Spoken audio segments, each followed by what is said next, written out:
les gens, cette semaine on est parti pour la tourte de Noël. Vous pensiez quand même pas que j'allais oublier le plat principal? Pour cette dernière vidéo de Noël, oui, déjà. Parce que la semaine prochaine, je suis sous les cocotiers de La Réunion. On part sur une tourte aux champignons, lentilles et insert au foie gras, une purée et sa sauce gravy. Tout ça, c'est tout bon, c'est classique, c'est simple, c'est convivial, c'est tout ce qu'on veut. On remercie chaleureusement J&Joy de sponsoriser cette vidéo. C'est la première crèmerie végétale de France. J'ai déjà eu l'occasion de vous les présenter par ici. Je vous remets la vidéo dans le petit si ça vous intéresse. J&Joy fabrique de nombreuses alternatives au fromage qui sont bio à base de lait d'amande et de noix de cajou éthiques. Marie, la fondatrice, est passionnée par la création de recettes qui rappellent à la fois le plaisir que l'on avait en mangeant du fromage, mais avec des recettes différentes qui ont leur propre identité. Personnellement, je suis fan de la bûche Gilles et du Joséphine qui est dans mon cœur aussi depuis des années, donc c'est avec un grand plaisir que j'ai accepté de collaborer avec la marque. J'ai intégré le foie gras qui est une alternative au foie gras dans ma tourte en insert chaud comme ça. Je trouve que ça va super bien avec les saveurs, le champignon et les lentilles. Le foie gras, c'est un produit qui est vraiment à part, c'est un petit peu un mix entre un pâté et une alternative au fromage. Il y a un vrai parti pris derrière. J'ai aussi utilisé aujourd'hui leur nouveauté, le Joy râpé, qui est une alternative au fromage râpé, comme on s'en doute, dans la purée, parce que purée fromage, c'est un petit peu la meilleure chose au monde. On les trouve plutôt facilement en magasin bio et je vous assure que même en province, j'arrive à mettre la main dessus. Donc je vous mettrai en barre d'infos la liste des points de vente si ça vous intéresse. Et si vous voulez commander sur leur site internet, vous avez mon code promo qui est la petite au carré 15 et qui vous donne moins 15% sur l'ensemble des produits jusqu'au 31 janvier 2022. Pour finir, j'ai encore juste une petite chose à vous dire. Je vais faire prochainement une FAQ sur la chaîne. Donc n'hésitez pas à profiter de l'espace commentaire pour poser vos questions. Et on démarre tout de suite. On commence par faire cuire les pommes de terre entières avec la peau, que ce soit à la vapeur ou dans l'eau bouillante salée. Pour cela, vous prenez une variété qui est adaptée pour la purée. Et Agatha, c'est ce que j'ai pris. Hop là! Vous étonnez pas hein, s'il n'y a plus la casserole des pommes de terre, c'est parce que j'ai besoin du gros feu pour la suite. Donc je les ai mis plus loin. Je me suis un petit peu avancée pour la tourte et j'ai fait cuire des lentilles vertes. Alors je vous ai mis le pois cru, comme ça vous êtes sûr de ne pas vous tromper. Je vous indiquerai aussi le pois cuit si par exemple vous prenez des conserves. On vient s'occuper des légumes. Pour cela on hache un oignon, on hache aussi de l'ail au presse-ail ou au couteau. On va émincer finement des poireaux. Pour les marrons déjà cuits, je les émiette grossièrement au doigt pour avoir encore des gros morceaux. Pour les champignons, j'ai pris deux variétés. Les champignons bruns, c'est bien parce que c'est économique et à la fois ils ne rentrent pas trop d'eau et ils sont meilleurs que les champignons de Paris classiques. Je prends aussi des pleurotes, j'aime beaucoup leur texture et maintenant on en trouve quand même assez facilement dans les magasins et à un prix plutôt accessible. Donc les champignons de Paris, on les hache grossièrement et les pleurotes, pour conserver cette texture qui est intéressante, on en fait plutôt des fines lamelles, on vient émincer. Dans une grande poêle chaude, on verse l'huile d'olive. Et on va faire revenir les oignons pendant 5 minutes sur feu moyen, moyen fort. Les oignons sont translucides, on peut passer sur feu moyen et ajouter l'ail et les poireaux. Je rajoute le thym et le laurier et c'est reparti pour 5 minutes. Pendant ce temps, on peut s'occuper du tofu fumé, on va le couper en petites allumettes façon lardon.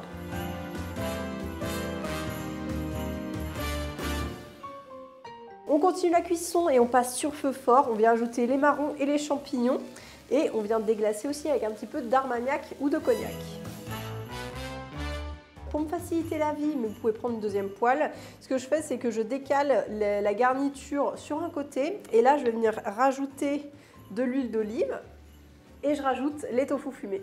Les champignons ont tendance à rendre un petit peu d'eau, donc laissez sur feu vif pour évaporer le maximum. Au bout de 5 à 7 minutes, ou en tout cas lorsque l'eau s'est évaporée au maximum, on va pouvoir ajouter le reste des ingrédients. Là, c'est la partie assaisonnement. Donc le tamari, la poudre de clou de girofle, si vous n'en trouvez pas, ce soit en magasin bio, mais sinon du 4 épices, ça va bien aussi. De la levure maltée et de la noix de muscade. On mélange bien et on laisse encore revenir quelques minutes, histoire que la préparation soit un petit peu confite. La cuisson est finie, j'enlève la feuille de laurier. Et ce que j'ai fait avec les lentilles, c'est que je les ai passées rapidement en mode pulse au robot Lame S. Après, si vous n'en avez pas, vous pouvez prendre le mixeur plongeant ou sinon utiliser une fourchette pour écraser quelques grains de lentilles afin de créer une pâte. Ça va être un peu plus lié comme ça, notre farce. Donc je précise que le but c'est que ça ne doit pas être complètement mixé, il y a des lentilles qui doivent rester entières. Et donc là, j'ajoute mes lentilles à la farce pour venir mélanger l'ensemble. Ce qui est bien avec cette préparation, c'est que vous pouvez totalement la préparer en avance.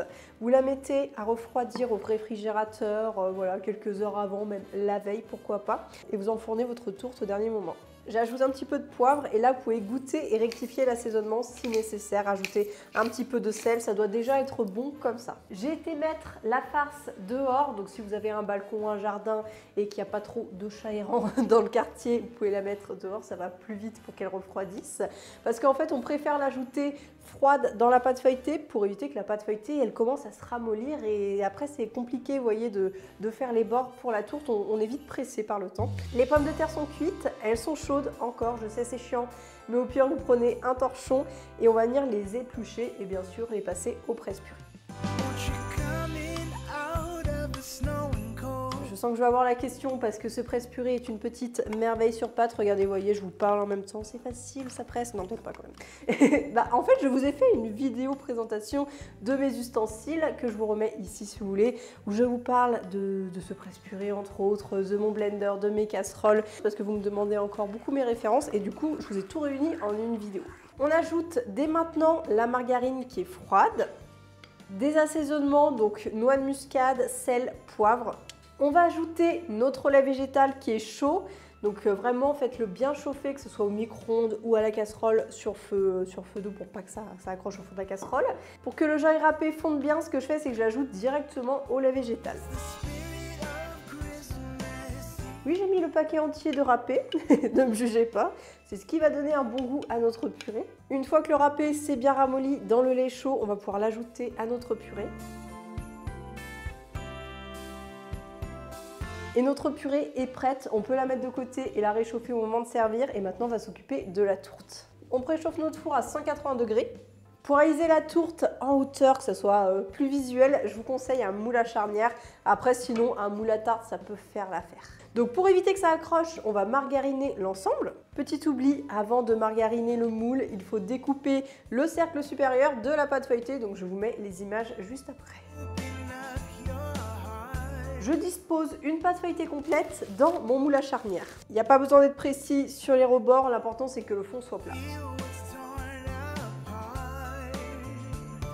Entre les deux couches de la farce, j'ai déposé les 4 médaillons de joie gras. La farce est vraiment généreuse, donc vous pensez bien à compacter au maximum et déplacer sur les rebords. Donc là, on peut mettre notre petit disque au milieu et on fait les soudures. Pour la cheminée, je vous conseille d'utiliser une buse de poche à douille. Ça vous évitera de faire un petit découpage avec du papier cuisson. Et ça tient plus en place de cette façon. Donc là, vu qu'il nous reste un petit peu de pâte, ce qu'on fait, c'est que c'est Noël, on sort les petits emporte-pièces, étoiles, sapins, selon la taille qui vous reste, c'est pas non plus énorme. Histoire que nos formes collent à la pâte feuilletée, je badigeonne la pâte avec du lait végétal et après ça servira aussi pour la dorure.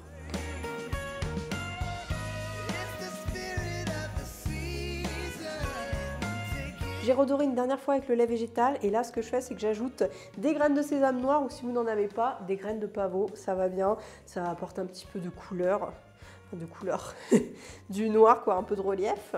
Et j'enfourne dans notre four préchauffé à 180 degrés en chaleur tournante pendant 40 à 45 minutes. J'avais envie de vous parler un peu plus longuement du râpé végétal. Donc celui que j'ai utilisé, il fond, c'est d'ailleurs le cas de la majorité des râpés végétaux ou des alternatives à faire fondre au fromage. Mais pour cela, il leur faut un contact humide. C'est-à-dire que quand vous faites une pizza, vous mettez les alternatives à faire fondre dessous la garniture et en contact direct avec la sauce tomate, mais même en dessous des oignons. Vraiment, vous les mettez en sandwich, vous avez compris? Comme ça, ça va bien fondre. Je vois encore trop de gens sur les stories et tout mettre les râpés par-dessus, par exemple, les tranches de steak temps qui sont sèches. Non, là, ça va pas fondre et c'est dommage. Donc ça, je ne veux plus voir. Hier, j'avais d'ailleurs fait une tarte au fenouil avec le Joy râpé. Donc j'avais mis une base crème moutarde, le Joy râpé et le fenouil par-dessus et ça a super bien fondu, c'était vraiment délicieux. Pour les gratins ou les lasagnes, vous pouvez le mettre par-dessus en contact direct avec la béchamel, donc il faut quand même une bonne quantité. Ne le mettez pas par exemple directement sur vos plaques de lasagne, là ça va sécher. Et pourquoi pas pendant une partie de la cuisson, recouvrir d'un papier d'aluminium pour apporter encore plus d'humidité. La majorité fondent bien au micro-ondes, sinon tout ce qui est quesadillas, empanadas, là c'est une bonne idée parce que c'est fermé, donc ça favorise l'humidité. Pour la sauce, on part sur une sauce brune classique qui va bien avec ses saveurs et elle est assez express à faire, comme ça vous pouvez la faire au dernier moment. Là vous attendez 15 minutes histoire que la tourte refroidisse un tout petit peu et c'est parti. Donc on va diluer de la fécule de maïs dans un peu d'eau froide. On en profite aussi pour diluer le miso brun avec de l'eau. Et maintenant on met tous les ingrédients dans la casserole, donc on commence par les liquides. Il nous reste un petit peu d'eau, la fécule diluée, de la crème végétale, le miso dilué également. On termine avec les assaisonnements, du bouillon de légumes, de la levure maltée et un peu d'ail en poudre. Et là on remue, on est sur feu moyen et on laisse épaissir jusqu'à ce qu'elle ait une texture nappante. Notre sauce est prête, ça a pris environ 5 minutes. On peut poivrer un petit peu à la fin. Et dès qu'elle commence à avoir un petit peu épaissi, vous coupez le feu et vous laissez de côté. Donc pourquoi pas dans une petite saucière comme ça. La tourte est magnifique, c'est le moment du dressage en musique. On ne change pas une équipe qui gagne.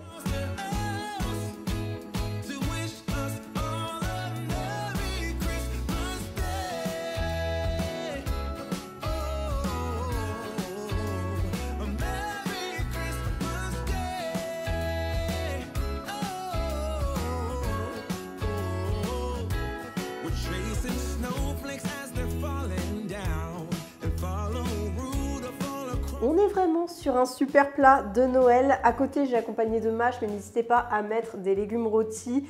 La purée, là, comme ça, avec la saveur fromagère, c'est super bon. La petite sauce gravy, les champignons, les lentilles, les marrons aussi, le tofu fumé, bref, une merveille.